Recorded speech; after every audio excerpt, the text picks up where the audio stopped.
Hello, my name's Tom and welcome back to another landscape photography video here on Dartmoor.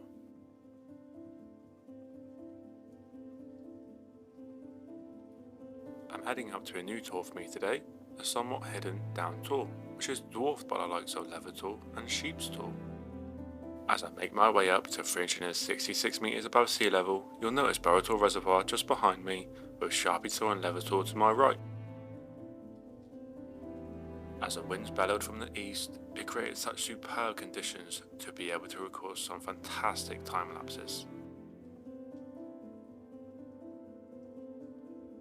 And as I hiked my way up the south side of Down Tour, I eventually reached the top and was greeted by some of the best views Dartmoor has to offer.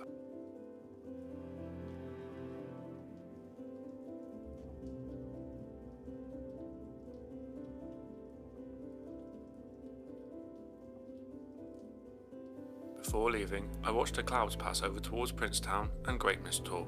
It just shows wherever you look on Dartmoor, there is always outstanding views.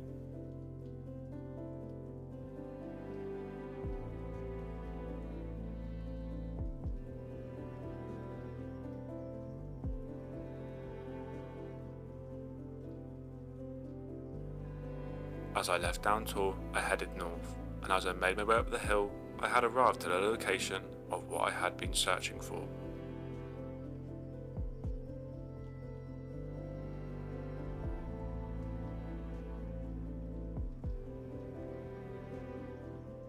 So here we are guys, Down Tor Stone Circle and Row, also known as Hingston Hill Stone Circle, and this actually dates back to 15,000 BC, the Bronze Age, and there's a cist in the middle, which is where they buried the chief's ashes.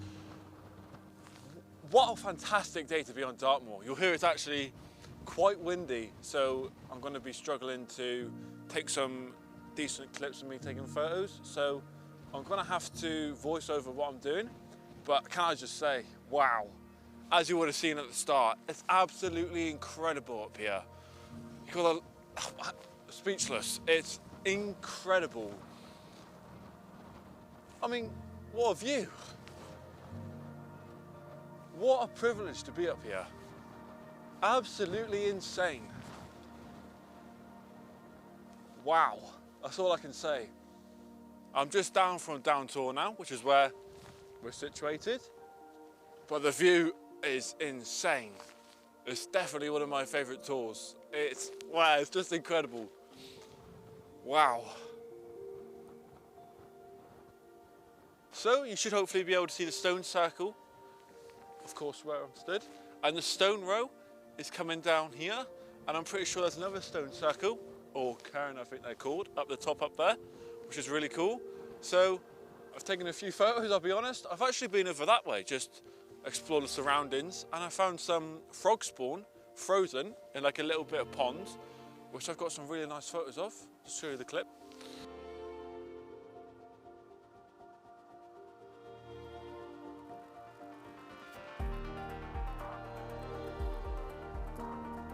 And I'm really looking forward to taking some more photos.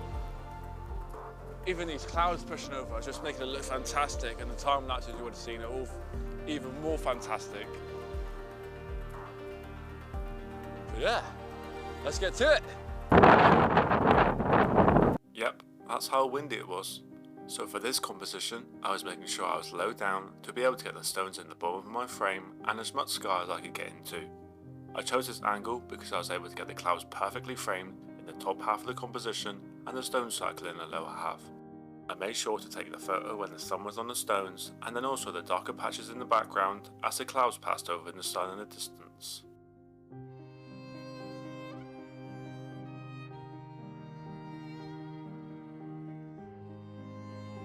And as I ditched the tripod to go handheld, the angle and perspective had changed, as you'll be able to see here in this clip of my composition. A bit similar to my last composition, I made sure to get as much sky as I could in the frame and the stone circle in the lower half. You also may have noticed some small grooves in the ground just outside the circle, therefore I made sure to get these as a nice foreground subject.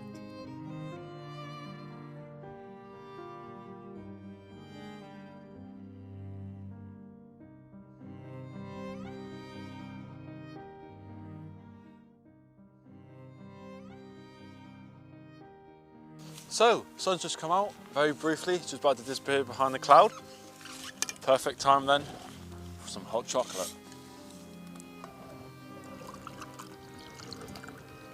Getting caught in the wind? Give it a try. Delicious, as per usual. Oh, that is good. It's hot too, which is good. It's very windy. I'm surprised it's not like chilled through the bag. There we go. Now, they're from Lidl, I will say. They're not the biggest of cookies, but they are extremely nice. And look at this, the perfect Dunkin' size.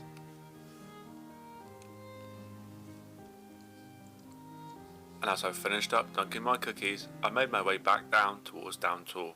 That was until I found a massive hole and decided to have a quick look around. I reckon this is where UFOs land late at night.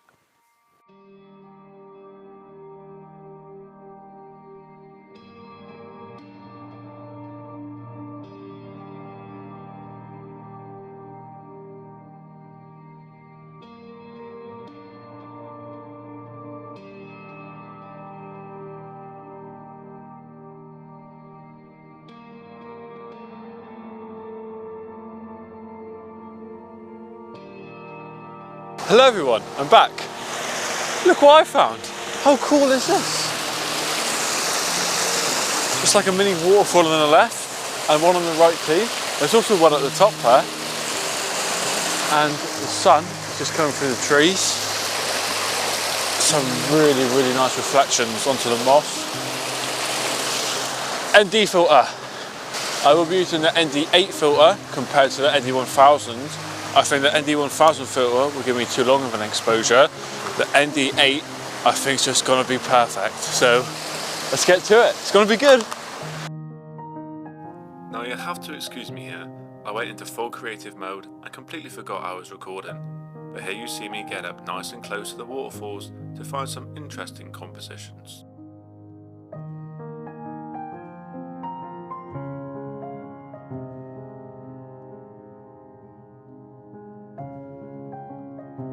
So, I hope you can hear me nice and clearly. I've had a walk around, taking some compositions. It's really nice here. There's compositions everywhere, I guess you could say. I'm just going to try and show you some, but it might be a challenge because I'm shooting in a full thirds ratio and the camera records in a 16:9. Actually, I'm going to show you somehow if I can hold it at the same time and hoping my battery won't die. This composition here actually, which is quite nice, which I've not taken actually. Ah, the battery's died. I'll be back. Battery in, here we go. You see my hand? Yeah, hello. So we've got this nice rock here, really prominent in the frame. And you've got the two, there we go. Waterfall 1, Waterfall 2, let's go Waterfall 3. Waterfall 3 and 2 is like the main one. And on the left of the frame we've got Waterfall 1. And at the back we've got these really nice, like, what would you call them? Mysterious trees, I reckon you could say. And we've got the nice moss on the rocks. Now, of course, if I was to take one now, I'm completely in it. I'm not sure what it'd be like if I moved back. I might be out of it, but the tripod's still in it, which is really annoying. But that's a really nice composition there. I'll show you a few more actually. What I have been doing is I've been doing ones like this, and I've been focusing on this bit of mossy rock here and getting the water coming down. Now, settings wise, it's a bit of a challenge because you don't want to overdo it and you don't want to underdo it. And for me, I like to create a bit of action instead of just smoothing it right out. So I've been shooting at 5th, 10th, 8th, 2th, I think you could say, of a second, f13, f11, ISO low 64, and that's giving me a really nice detailed but action moving shot, if you get what I mean. Like, it's not too frozen or too smooth, it's perfect. And yeah, I'm going to show you those photos now before I move on, So hope you like them.